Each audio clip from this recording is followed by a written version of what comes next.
Welcome to Extra Time, and it seems to be working this week. It's week 5, and on tonight's show, we'll be hearing from Alan Wardle, an unsung hero for Manchester United and a key driver behind the association of former Manchester United players. Also, Alan will be paying a tribute to his friend and fellow former fullback, the great Tony Dunne, who passed away this week. With Project Restart almost upon us, I'll be thinking about the football that's coming up, because we've had so long without football, but it's almost here. And we'll also be hearing again from Ryan Giggs, who sets us up with his thoughts on Paul Pogba, who's not played for United since September. And also tonight, why Ole at the wheel is the real deal. Rare footage from my archives featuring Ole Gunnar Solskjaer. I'd just like to say thank you to Alan Keegan for a fabulous 3 months, 10 weeks. Unbelievable. I don't know how he does it. I can't do it the way he does it, but I'm playing solo, and what a fabulous team Alan's got. He's been entertaining our Big Red family and beyond since the start of lockdown. Alan's taken a break from Let the Football Do the Talking to focus on the restart of the season. He's done a fabulous job, and well done to Dave O'Neill, who's been helping him produce a brilliant show. I'm on standby, so I'm not sure how long I'm going to carry on, but I'm on standby to do Match of the Day with BBC Sport, but I do intend to be back next week when I'll keep you updated with the second half of City's game against Arsenal. At least that's the plan. OK, coming up in a moment, my first VT. What do you think of the job being done by Ole Gunnar Solskjaer? Personally, I'm delighted, and I think the future is bright under Ole, as I wrote in my blog at the beginning of January. I do think that Ole is the man to knock Liverpool off their perch.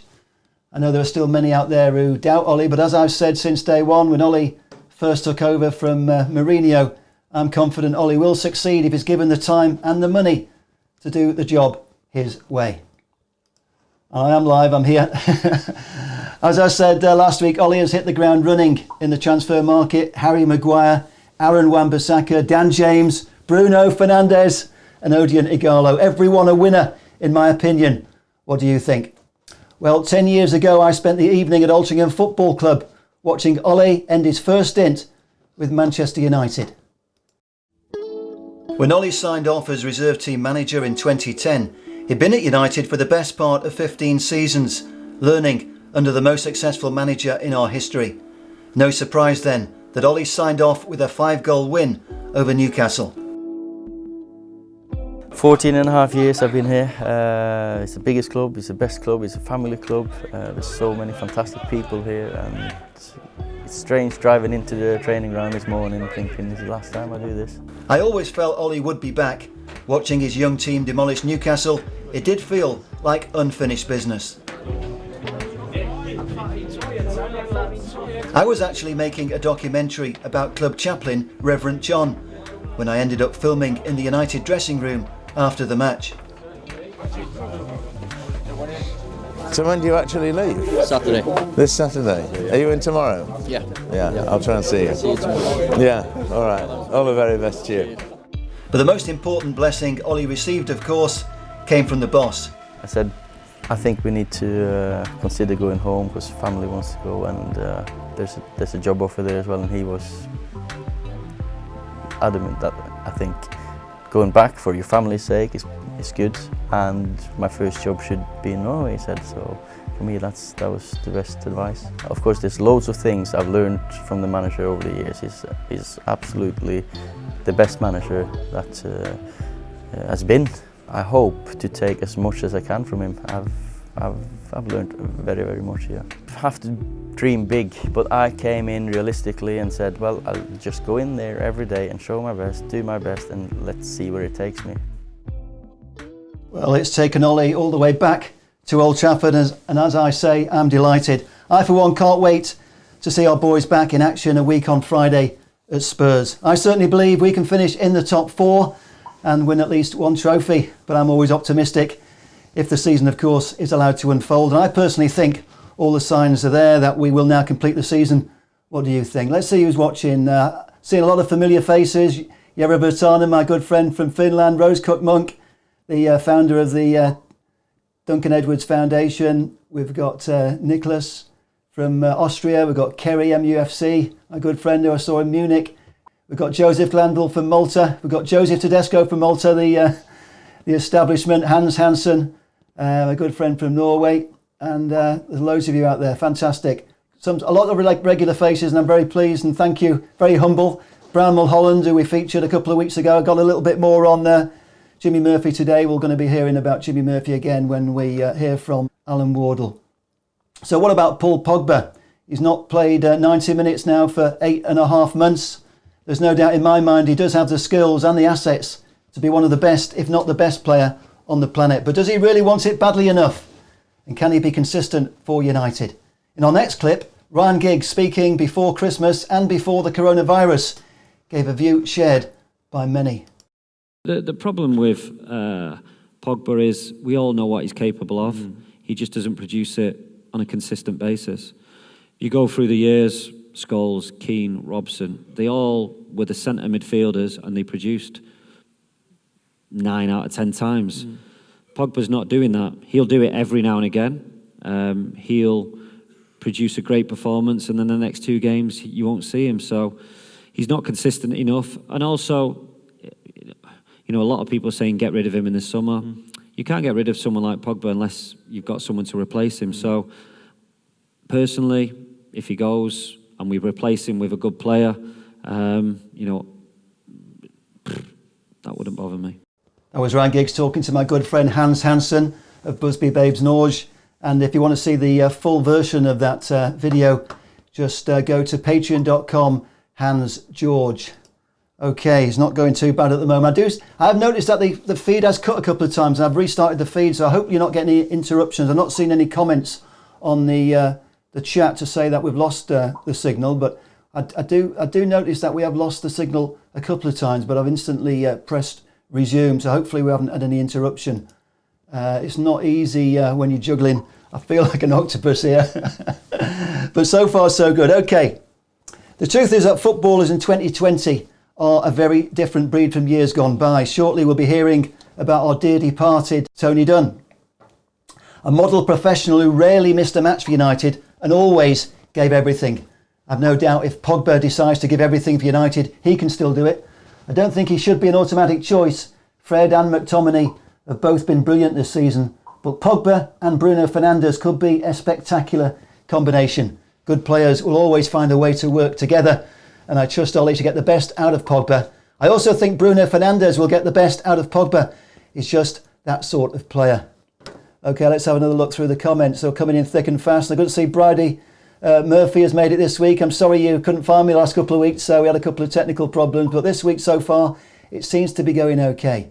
What else have we got here on the spot on Giggs, who have been hurt once, but he will do it again. Yeah, the jury's out on Paul Pogba, but the thing is, he is a fantastic football player, and if we can get his mind on the game, if we get him to do it every week, we have potentially got one of the best players in the world.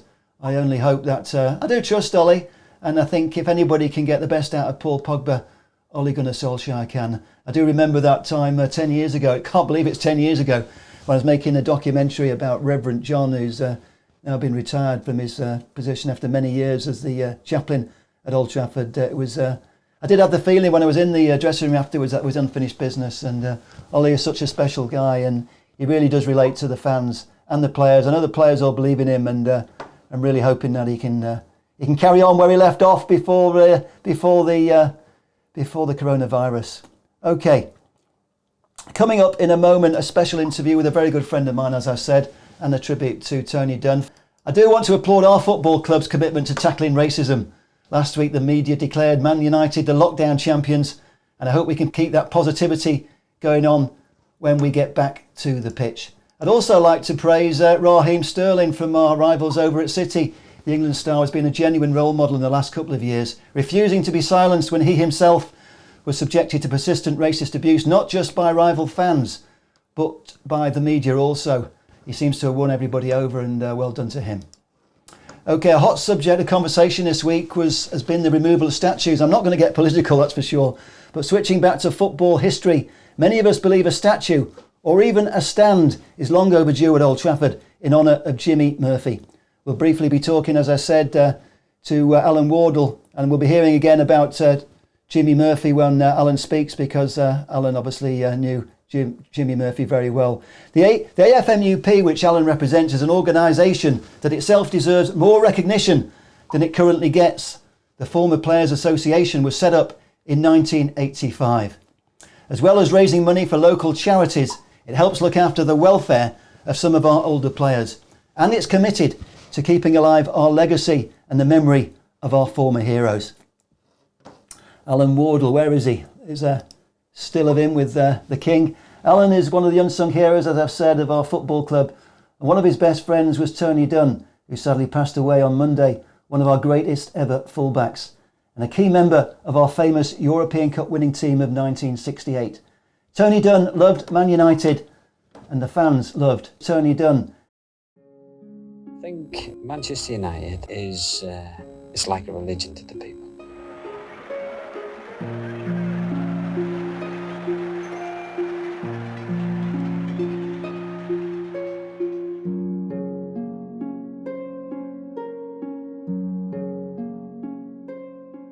On the line now, I've got Alan Wardle of the Association of Former Manchester United Players.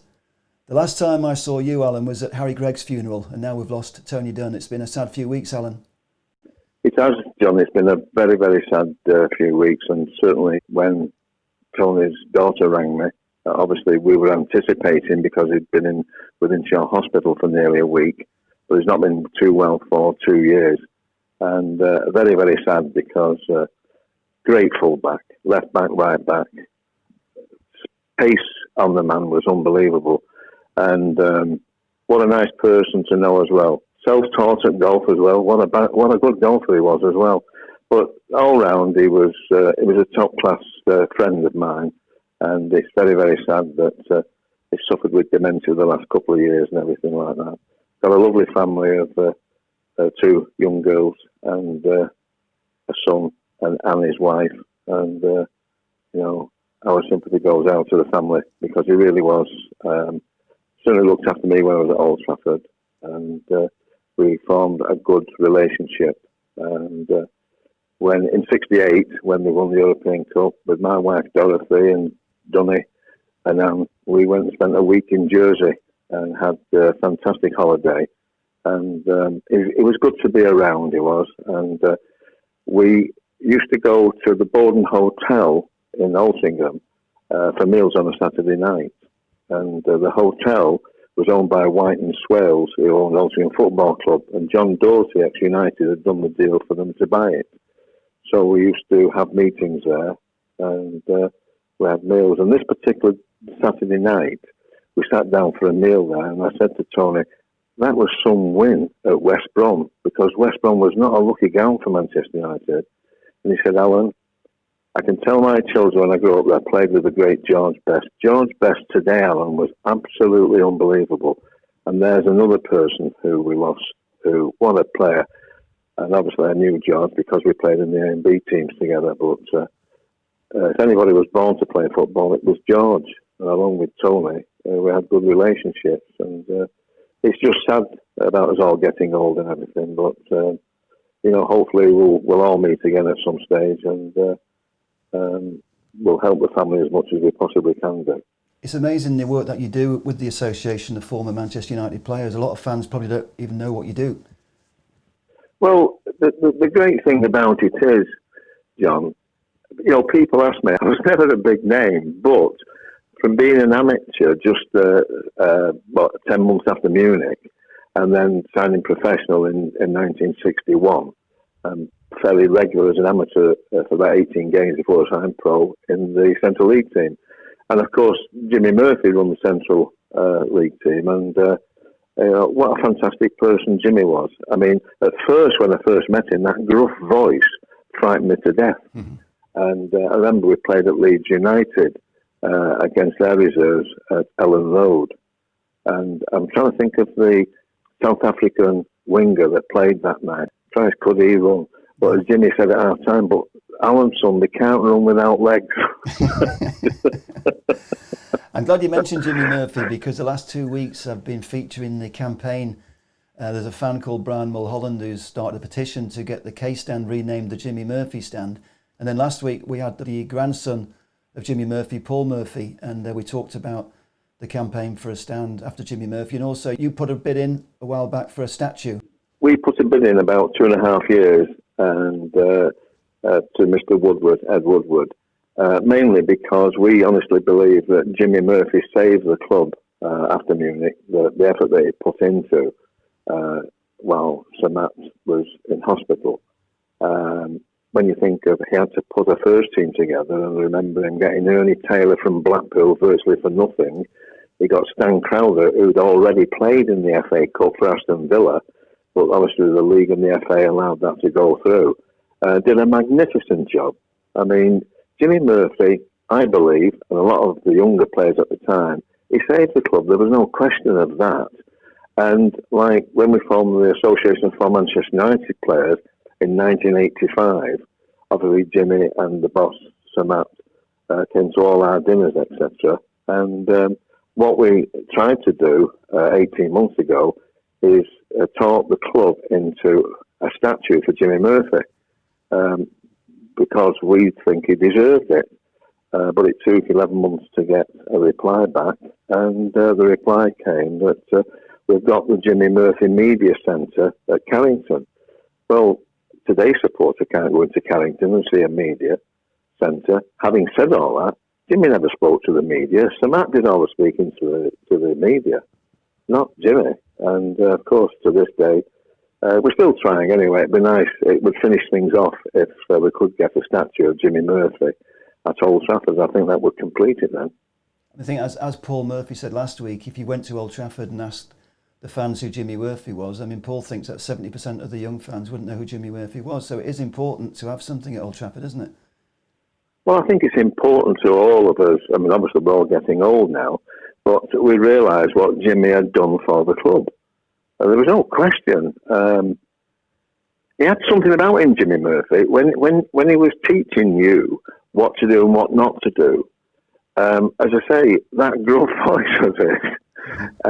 But you got used to it. But I tell you what, I mean, if you want to ask anybody about Jimmy Murphy, ask Bobby Charlton. Bobby thought the world of it.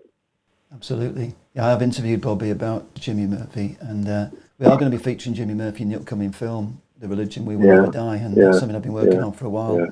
Obviously, we'll be featuring Harry Gregg as well, and Duncan Edwards. Well, like Harry, I mean, Greggy was magnificent. Another person who looked after me, Harry, even to the few months before he went into hospital. Harry always we used to speak to each other once a week, and the old boys complained about my telephone bill because when Harry rang it, he was on for 3 days, Harry. No, he liked to talk, didn't he? Oh, absolutely. He loved talking about football. I honestly tried desperately for him to write a book on all the people he didn't like. Yeah, it would have been a bestseller, but I'm not too sure if a lot of people have been happy about that one. He did write a book, of course, but it wasn't about the people he didn't like.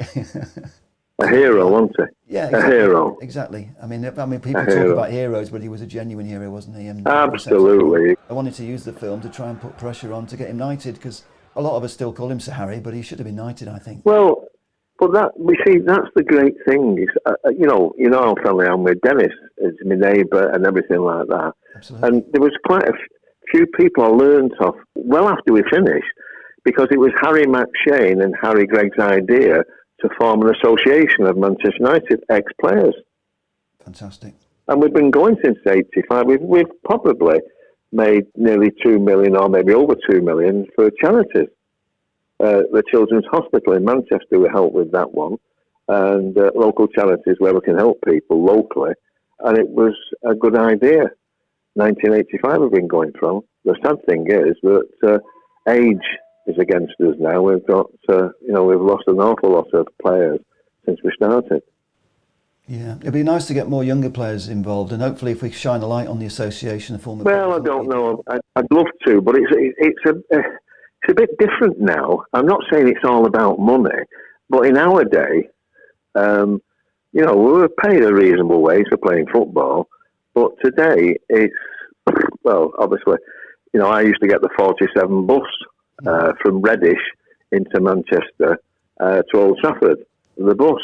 Now, everybody's got motor cars now, haven't they? I mean, and that's the way we used to do it. If you have to get to the cliff in Broughton, you got 3 buses. Absolutely. I used to see players on the bus going to Old Trafford during the week. Yeah, for me personally, it was a great experience, and I did well in business when I left the club. When I left the club, I mean, all the big clubs came in for me when I was put on the transfer list at United. Altrincham Football Club, Crewe Alexander, Doncaster Rovers, and I went to Altrincham Football Club, who had a scrap metal dealer as manager, and the money was good. Yeah, absolutely. I mean, I spent a bit of time at Altrincham as a reporter, and you mentioned Bowden Hotel. I had my wedding reception at the Bowden Hotel. Well, they are, you see. I enjoyed it, the Cheshire League. I really did enjoy it, honestly. And still got a lot of friends that we made from the league who came to Altrincham as well. So we've got a nice, friendly friendship with the old boys. Like, the lawman's very good with all of us and everything like that. And Greggy was, as I say, behind it. Sadly, now we haven't got him. But what a send-off for him. What a fantastic funeral. It was fantastic. The amount of people that turned out. It was lovely to see you there with Dennis and Bobby and... It was magnificent. But I tell you, the highlight for me was Paul McGuinness's speech. Fabulous. Yeah, Paul fabulous. McGuinness used to take the youth team to, I think they called it the Milk Cup in Ireland. And God, he spoke well of Harry. He really did. It was wonderful. It was something to treasure. It was a pleasure to listen to him. Yeah, it was. Yeah. Well, it's been a pleasure listening to you, Alan, and I really appreciate you coming on the show, and thanks very much, and keep up the good work. No, thanks very much indeed, and thanks for what you do for the old boys when you come and do some of the filming for us and come to the dinners. The next dinner that we've got will be in September, and we're honouring John Aston, who was man of the match in '68 for the European Cup final. So we look forward to that. See you there. Thank you, Alan Wardle, who's done so much for our football club off the field over the last 35 years. That interview I did earlier in the day, I'm not trying to do the lives. Because I'm working on my own, it's so difficult, and I'm finding at the moment, because the internet connection, the connection of the Skype and the phone calls is very intermittent, so I have to spend quite a lot of time going through the interviews to clean up the sound and chop out the bits which can't be heard. But I think the audio on that one with Alan Wardle was pretty good, actually. I was really pleased with that one. So thank you, Alan, for coming on the show. I know, as we already said, but the Association of Former Players does such fantastic work, and it would be fantastic if we get some newer members. Anyway, I really am humbled to see so many people back.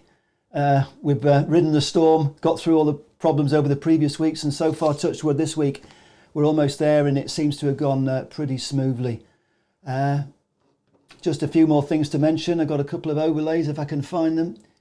Yes, I do actually do a replay of the show on the YouTube channel, youtube.com/ManUtdTheReligion. And you can find our content on Twitter, Facebook, Instagram, and here on YouTube as well. And follow the hashtag ManUtdTheReligion. You'll find some of our stuff. And also, you can follow me if you want to.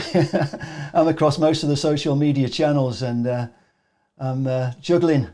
I am a bit of an octopus. I'm becoming an octopus. I don't know how I'm doing it, but it's quite hard to respond to all the comments because I've got one hand on the comments, one eye on the comments, one eye on the running order, but we've almost done it. I'm not sure how long we've gone into the programme.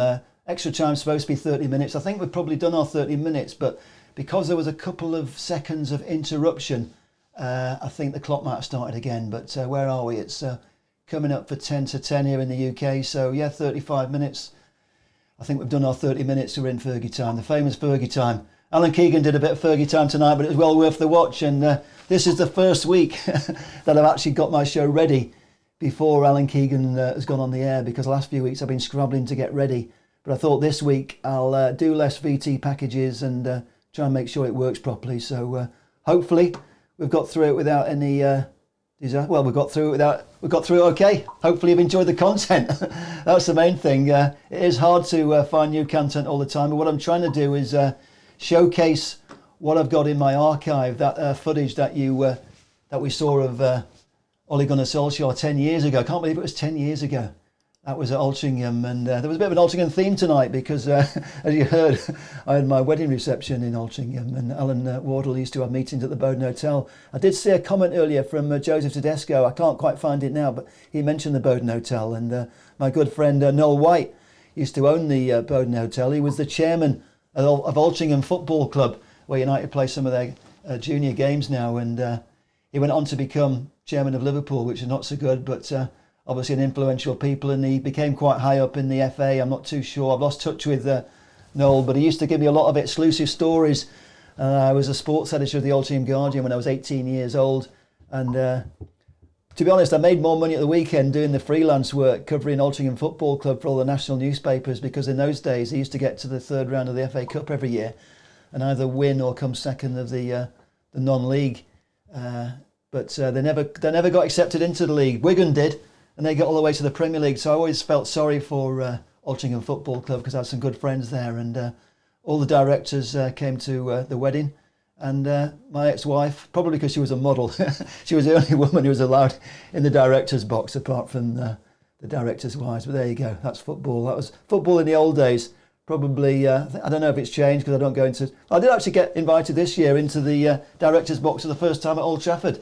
And that was courtesy of my good friend Alan Wardle, who invited us along with the Dennis Law Legacy Trust. And I saw David Sutty earlier in the comments, and David Sutty was with us, and Alan Wardle was one of I think two of Alan Wardle's sons. Alan's got a big family. We were in the director's box for the game. I think it was probably because nobody else was going to be there, because it was the Astana game in the Europa League, and it would have been partly empty if we hadn't been there. So we filled up a few extra seats.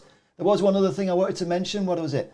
Oh yes, I haven't really made this a birthday request show, but happy birthday to this guy, treble winner Ronnie Johnson.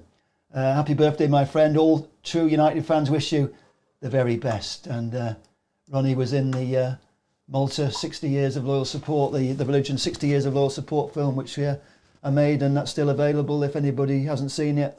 I know a lot of people haven't seen it because we haven't sold too many, but we're getting it out there. It's a slow burner. I mean, I've got about 60 titles on Amazon, and to be honest, at the moment it's not even in my top 10, which is kind of embarrassing really. But I think maybe because it's a documentary rather than an action-based program, because most of my DVDs are full of action. So anyway, there's still time to find it if you go to the website at the top right-hand corner there. That's ManUtdTheReligion.com. You can get the DVD, or you can stream it.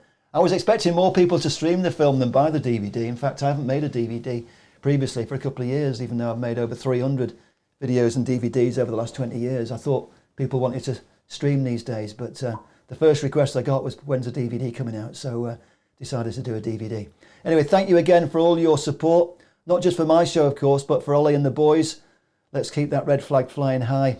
And I'm going to play out with a little bit. This is just to cheer me up, to be honest, because I've been missing the football. There's a little bit of singing and stuff from the Stretford end. Hopefully we'll be back on the Stretford end and all around Old Trafford soon, and hopefully K-Stand can be renamed the Jimmy Murphy Stand. I know the Association of Former Players are definitely behind a tribute for Jimmy Murphy, and I know there's a couple of other organisations as well who might get behind us. So I hope you don't get bored by me keep mentioning it, but I think you've got to keep mentioning these things to get a bit of momentum, and hopefully by doing so eventually we'll get the message out there. I know the football club does take notice of some of the things that I do, and I do post on LinkedIn where all the management keep an eye on me, so occasionally I get wrapped over the knuckles, but I do know that they pay attention. So hopefully what we need to do is get more fans behind it, people with more following than me, and people to sign the petition by Brian Mulholland, and I'll put the petition back in the description later when I get to update this. So anyway,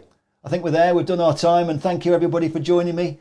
I can see lots of familiar names. Richard Sharp, you're a nice regular fan. Thank you very much, and I really appreciate your comments, my friend. And Kerry, Tony Easom. Tony Easom, every time I go on Facebook, he's either live or he's just been live, and I really enjoy Tony Easom. Tony's talking towards, what a guy. I know you've had a lot of exposure on Alan Keegan's show, so I don't want to spoil you.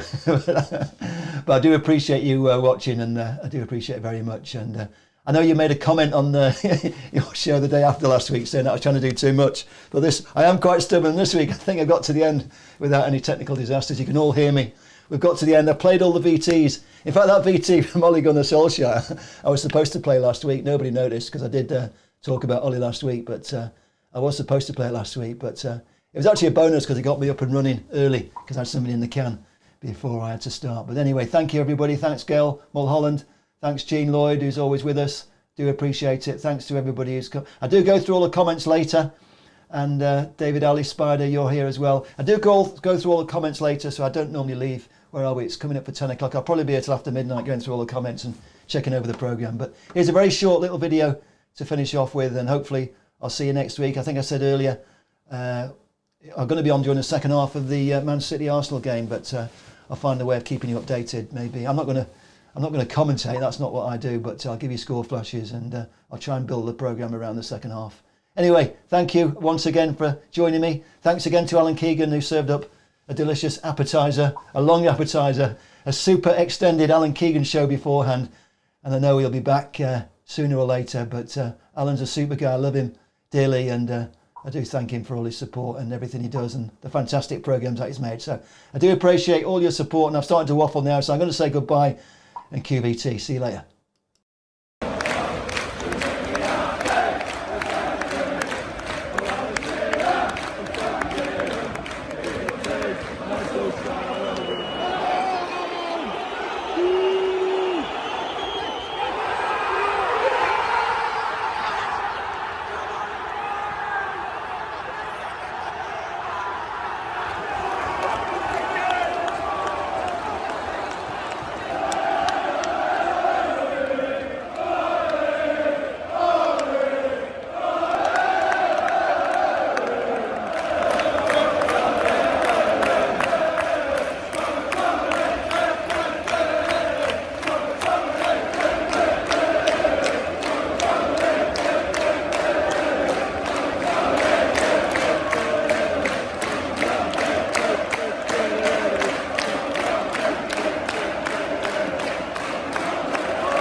And I think that's a wrap. If anybody's still with us, thank you for staying to the very end. I'm not sure if we made it to the end because we cut out for a couple of seconds there, but I quickly pressed the reconnect button. So hopefully we got to the end, and I thank you very much. And that's a wrap. End broadcast. See you next time, guys.